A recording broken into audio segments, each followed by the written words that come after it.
జై శ్రీరామ్. నమస్కారం అండి. 2025 అక్టోబర్ మాసంలో ద్వాదశ రాశి వాళ్ళ మాస ఫలితాంశాలు ఎలా ఉన్నాయో తెలుసుకుంటూ వెళ్దాం. దానికన్నా ముందు ఈ ఒక మాసంలో గ్రహ సంచారం ఎలా ఉందో తెలుసుకునే ప్రయత్నం చేద్దాం. ముఖ్యంగా ఈ ఒక మాసంలో రాహు కుంభరాశిలో సంచారం, శని మీనరాశిలో సంచారం, కేతు సింహరాశిలో సంచారం, అలాగే గురువు గారు మిథున రాశిలో సంచారం చేస్తున్నారు. అయితే అక్టోబర్ 18వ తేదీ తర్వాత ఆయన కర్కాటక రాశికి వచ్చి సంచారాన్ని ప్రారంభం చేస్తున్నారు. అతిచార మార్గంలోనే, అంటే తొందరగా యాక్చువల్లీ గురువు వచ్చేసి ఒక రాశిలో 1 సంవత్సరం పాటు ఉండాలండి. అలాంటిది గురువు అతిచారంగా అంటే తొందరగా నెక్స్ట్ హౌస్కి రావడం అనేది జరుగుతున్నది 1 సంవత్సరంలో. ఈ సంవత్సరం ఒకటే కాదండి, దాదాపు 2033 వరకు కూడా ఆయన తొందరగా రాశులు మారడము, మళ్ళీ వక్రించడము, మళ్ళీ వెనక్కి వెళ్ళడము, మళ్ళీ నెక్స్ట్ హౌస్కి వెళ్ళడము, ఇట్లాంటివి ఎక్కువగా చేస్తూ ఉన్నాడు. కాబట్టి గురుగ్రహ ఒక రాశి మార్పు అతిచారంగా ఈ ఒక మాసంలో కర్కాటక రాశికి వచ్చి సంచారాన్ని ప్రారంభం చేస్తున్నారు. ఇక సూర్యుడు అక్టోబర్ 17 వరకు కన్యా రాశిలో సంచారం, తదుపరి తులారాశికి వచ్చి సంచారాన్ని ప్రారంభం చేస్తున్నారు. ఇక బుధుడు అక్టోబర్ 3వ తేదీ వరకు ఆయన కన్యా రాశిలో, తదుపరి తులారాశిలో వచ్చే సంచారం. అక్టోబర్ 24వ తేదీ వరకు మాత్రమే తులారాశిలో బుధుడు సంచారం, తదుపరి వృశ్చిక రాశిలో వచ్చే సంచారాన్ని ప్రారంభం చేస్తున్నారు. ఇక శుక్రుడు అక్టోబర్ 9వ తేదీ వరకు ఆయన సింహరాశిలో సంచారం, తదుపరి కన్యా రాశిలో సంచారాన్ని ప్రారంభం చేస్తున్నారు. ఇక కుజుడు అక్టోబర్ ఈ ఒక మాసంలో 27వ తేదీ వరకు తులారాశిలో సంచారం, తదుపరి స్వక్షేత్రమైన వృశ్చికానికి వెళ్ళి సంచారాన్ని ప్రారంభం చేయబోతున్నారు. ఈ ఒక గ్రహ సంచారం రీత్యా ఈ ఒక ద్వాదశ రాశుల వాళ్ళకి ఒక్కొక్క రాశి గురించి మనము తెలుసుకుంటూ వెళ్దాం. ముఖ్యంగా చూడండి, ఈ గోచారంలో ఒక రాశి నుంచి ఇంకొక రాశికి ప్లానెటరీ పొజిషన్ మారుతూ ఉంటుంది. అంటే గ్రహాలు మారుతూ ఉంటాయి. ఆ గ్రహాలు బట్టి మనము ఈ ఫలానా రాశి వాళ్ళకి ఇలాంటి ఫలితాలు రాబోతున్నాయని మనము చెప్పబోతున్నాం. అయితే ఒక రాశిలోనూ కూడా లక్షల మంది ఉంటారండి. అందరికీ కూడా సేమ్ ఫలితాలు ఉండవు. దీన్ని అర్థం చేసుకుంటే చాలా మంచిది. ఎందుకంటే వాళ్ళ స్వజాతకం అని ఉంటుంది. అంటే వైయక్తిక జాతకంలో దశాభుక్తి ఏం జరుగుతుందో దానికి సంబంధించిన ఫలితాలు ఎక్కువగా ఉంటాయి. ఇది ఎంతమంది అర్థం చేసుకుంటారో తెలీదు, బట్ ఇది ఫ్యాక్ట్ అండి.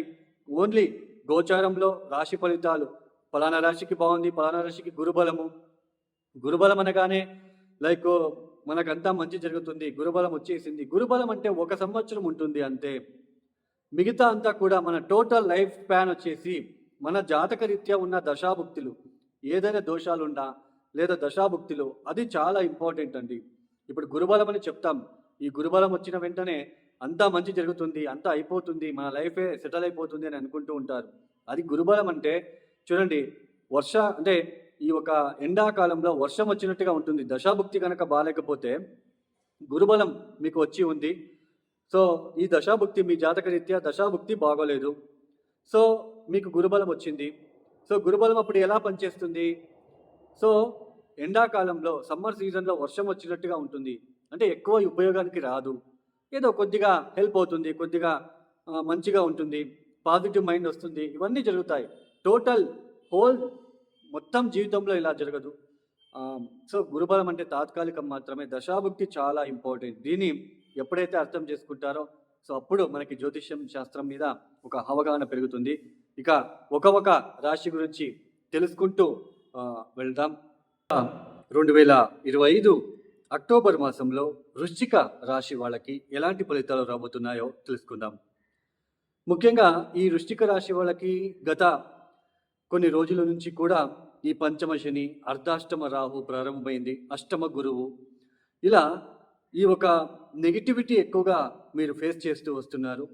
అంటే తెలియని భయము, ఏదో భయంలాగా అనిపించడము, రాంగ్ ఇన్వెస్ట్మెంట్ మీద ఇంట్రెస్ట్ రావడము, అంటే అది మనకి తెలియదు, దాని మీద ఇన్వెస్ట్మెంట్ చేయాలి, షేర్ కొనుక్కోవాలి, ఇట్లాంటివి ఏదో ఒకటి నెగిటివిటీ కనిపించడము. తర్వాత అనవసరమైన ఫ్రెండ్ సర్కిల్ పెరగడము, తర్వాత రాంగ్ ఇన్ఫర్మేషన్ ఇచ్చేవాళ్ళు పెరగడము, తెలియని భయము, భార్యాభర్తల మధ్య అన్యోన్యత తగ్గడం లాంటిది. ఇలా ప్రతి ఒక్కటి కూడా. అలాగే గృహ మార్పిడి, సడన్గా ఇల్లు చేంజ్ అవ్వడము, ఇట్లాంటివన్నీ మీరు ఫేస్ చేస్తూ వస్తున్నారు. అయితే ఈ ఒక అక్టోబర్ 18వ తేదీ నుంచి ఏదైతే గురుగ్రహ మార్పు అనేది ఈ వృశ్చిక రాశి వాళ్ళకి చాలా కీలకంగా మారబోతుందని తెలుసుకోవచ్చు.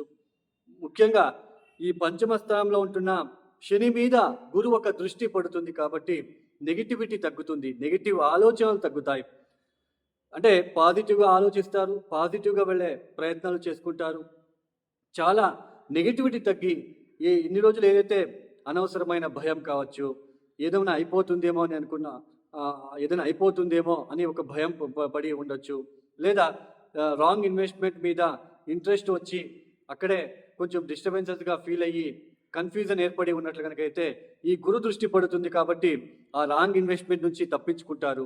అనవసరమైన భయం తగ్గుతుంది, కాస్త పాజిటివ్ మైండ్ పెరుగుతుంది, పాజిటివ్గా ఉండగలుగుతారు, భార్యాభర్తల మధ్య సఖ్యత ఏర్పడుతుంది, తీర్థక్షేత్రాల దర్శనాలు కలిసి వస్తాయి. మీకు ఎప్పటి నుంచో తీర్థక్షేత్రాలకి వెళ్ళాలి అని అనుకున్న వాళ్ళందరికీ కూడా ఈ సమయంలో తీర్థక్షేత్రాల దర్శనాలు చేసుకునే ఆస్కారాలు కనిపిస్తూ ఉంటాయి. అలాగే ముఖ్యంగా ఈ చదువుల మీద ఎవరైనా స్టూడెంట్స్ చదువుల మీద అశ్రద్ధ చూపిస్తూ ఉన్నట్లు కనుక అయితే ఇక మీద కొంచెం పాజిటివ్గా శ్రద్ధ చూపించి బాగా చదువుకునే ఆస్కారాలు కనిపిస్తూ ఉంటాయి. ఇలా కొంచెం పాజిటివ్గా మీకు బాగుంటుంది వృశ్చిక రాశి వాళ్ళకి.